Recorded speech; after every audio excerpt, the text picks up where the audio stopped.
Морской бой в Балтике. Эстония попыталась остановить российское судно с помощью вертолета и десанта. В дело вмешался российский истребитель, который нарушил воздушное пространство Таллина. Заявление сторон. Дешевые агенты. Берлин заявляет, Россия вербует украинцев для диверсий в Европе. Громкий арест в Германии, где должны были прозвучать взрывы. Зеленский за бортом. Почему США не хотят приглашать президента Украины на саммит НАТО? Литва готовится бить по России и Беларуси санкциями. Кому и когда достанется? День X, встреча и переговоры в Стамбуле. Что заявил Зеленский перед вылетом и кого Путин отправляет на переговоры? Названы фамилии. Досмотрите. Всем привет, это «Время Прядко», коротко, четко и по делу о том, о чем говорят в мире. Если вам есть что сказать, делитесь своими мыслями и отвечайте на мои вопросы в комментариях. За лайк и подписку буду особенно благодарен. Время начать. И начинаем с морского боевика в Балтике. Эстония пыталась остановить теневое судно России в нейтральных водах. Настоящий триллер вспыхнул в Финском заливе. Силы Таллина собирались задержать гражданское судно «Ягуар», идущее под флагом Габона. Но по данным украинской разведки и Greenpeace, это часть российского теневого флота, созданного для обхода санкций. Согласно сообщениям российских телеграм-каналов, эстонские военные вышли в нейтральные воды и пытались заставить судно свернуть в сторону Эстонии для досмотра. При этом дважды пытались высадить десант с вертолета, но экипаж «Ягуар» отказался подчиняться. Так вот он встречает с вертолетами. Требует бросить якорь. Заявляется, что досмотровую группу на борт так и не пустили, и судно продолжило курс в порт Приморск Ленинградской области. Эпичности добавляет истребитель Су-35, который якобы вылетел на помощь и сопроводил корабль до российских вод. Издание The Insider уточняет, что трекер Marine Traffic подтверждает, Ягуар действительно шел в нейтральных водах. В то же время в Таллине заявили, что российский истребитель Су-35 нарушил воздушное пространство Эстонии в районе полуострова Юминда. Инцидент длился менее 1 минуты. Тем не менее, этого хватило, чтобы МИД Эстонии принял меры. МИД Эстонии вызвал временного поверенного в делах Российской Федерации в Эстонии для выражения протеста и вручения ноты в связи с нарушением воздушного пространства Эстонии после того, как российский самолет вошел в наше воздушное пространство без разрешения. Это очень серьезный и прискорбный инцидент, который совершенно неприемлем. В Минобороны Эстонии заявили, что страна ведет мониторинг судов, проходящих по Балтийскому морю, и это судно привлекло внимание, поэтому нужно было выяснить, зарегистрировано ли оно под флагом какого-либо государства. Напомню, в апреле эстонские военные силы задержали танкер «Кивала» под флагом Джибути, который мог относиться к российскому теневому флоту. Кроме того, в прошлом месяце в парламенте Эстонии хотели разрешить своим военным топить подозрительные суда в Балтийском море. Друзья, как вам такой боевик в Балтийском море? Что скажете о кадрах, которые были опубликованы в сети? Зеленский за бортом. США выступают против приглашения украинского президента на саммит НАТО в Гааге, который состоится 24 июня. Об этом сообщает издание «Ансас» со ссылкой на дипломатические источники из числа союзников. Пока же приглашения на участие отправлены только азиатским партнерам – Японии, Южной Корее, Австралии и Новой Зеландии.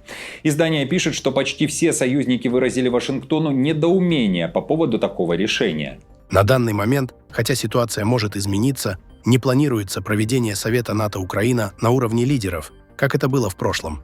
Одним из вариантов, чтобы не исключать Киев полностью, является организация такого совета на уровне министров иностранных дел и обороны, которые в любом случае будут участвовать в саммите.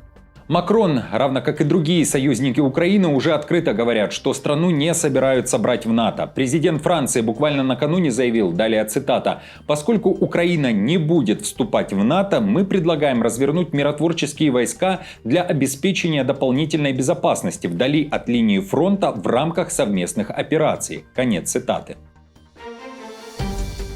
Германия не является участником войны в Украине и никогда им не станет. Такое заявление сделал новый канцлер Германии, но при этом и уточнил, что Берлин не собирается быть нейтральным посредником между Киевом и Москвой. По словам Мерца, не должно быть никаких сомнений в том, на чьей стороне Германия. Немецкий канцлер уточняет, что позиция и выбор очевидны. Германия на стороне украинцев и на стороне европейцев, которые привержены демократии, понимают, что такое верховенство права, а также тех, кто хочет жить жить в свободе и в открытом обществе. Выступая с первой на этом посту речи в Бундестаге, Мерц также заговорил о возможном военном конфликте, сказав, далее цитата: «Мы хотим быть в состоянии защищаться, чтобы нам не пришлось этого делать». Мерц также пообещал создать лучшую армию в Европе.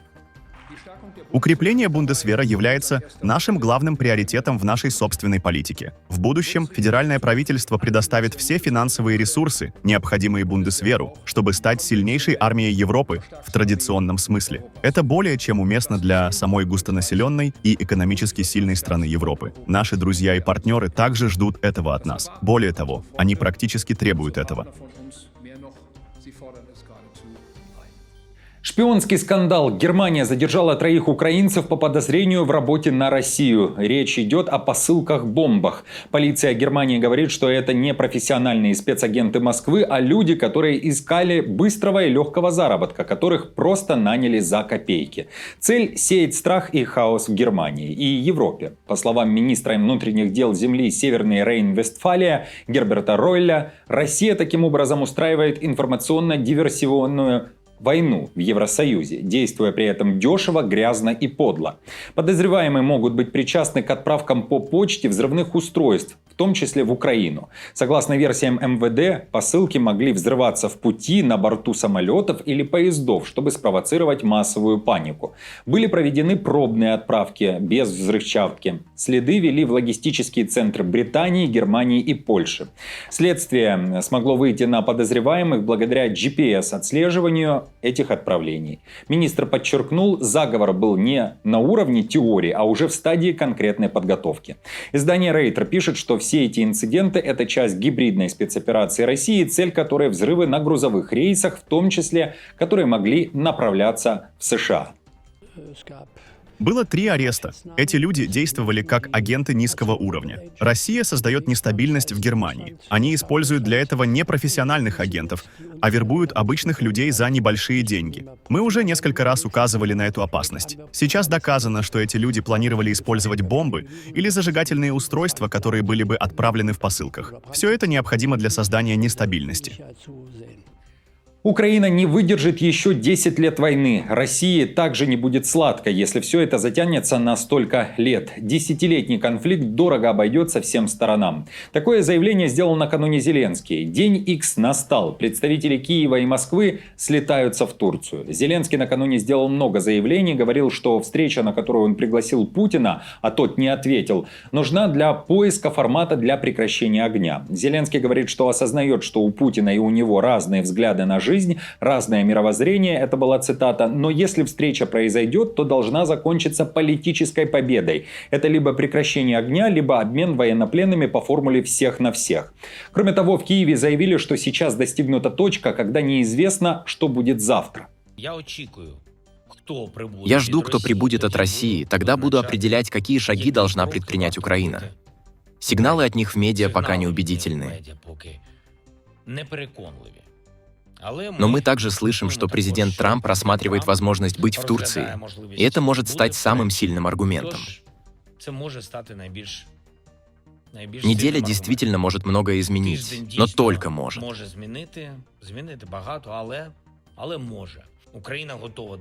Украина готова к любым форматам переговоров, и мы не боимся встречи.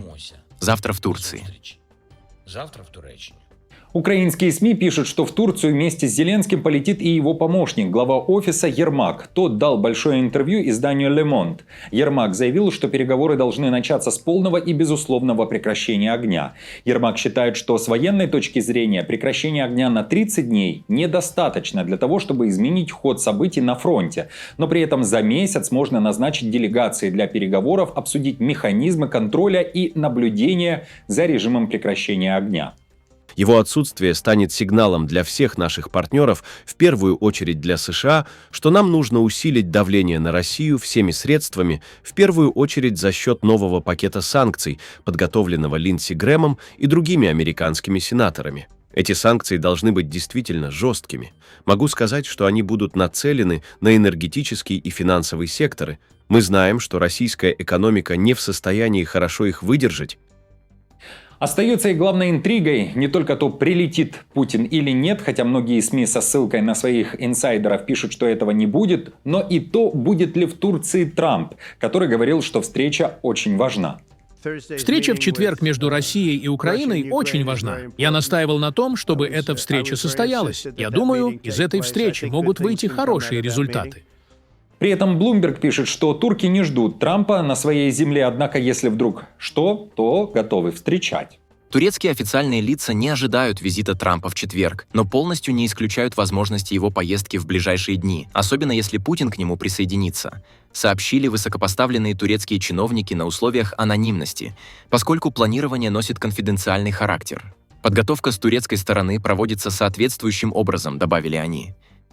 Играет Путин с Трампом или нет? На этот вопрос даст ответ сам американский президент. CNN пишет, что республиканец провозгласит вердикт через несколько дней. Аналитики же считают, что напряжение растет. Давайте послушаем. Неясно, будет ли Трамп действительно применять принцип «мир через силу». Ясно, что он теряет терпение в отношении Путина, и ясно, что он считает, что Путин хочет слишком многого. Как это проявится в действиях? Мы не знаем, потому что до сих пор Трамп не оказал ни одного рычага давления на Россию. А на Путина накануне, вероятно, мог давить его хороший друг, президент Бразилии. Лула да Сильва, как известно, на несколько часов приземлился в Москве. Это была техническая остановка бразильского спецрейса по пути из Китая. Эти 3 часа использовал в том числе для переговоров по телефону с Путиным. Личной встречи не было.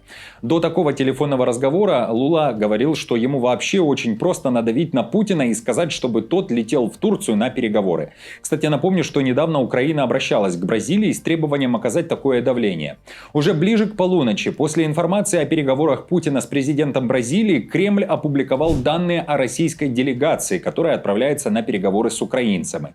Итак, это его помощник Мединский, зам Лаврова Галузин, Костюков, начальник главного управления Генштаба РФ, зам Белоусова Фомин. Едет также целый пул экспертов по Украине. Это также представители Генштаба, представители управления Путина по государственной политике в гуманитарной сфере, представители МИДа, а также Управление международного военного сотрудничества Минобороны России.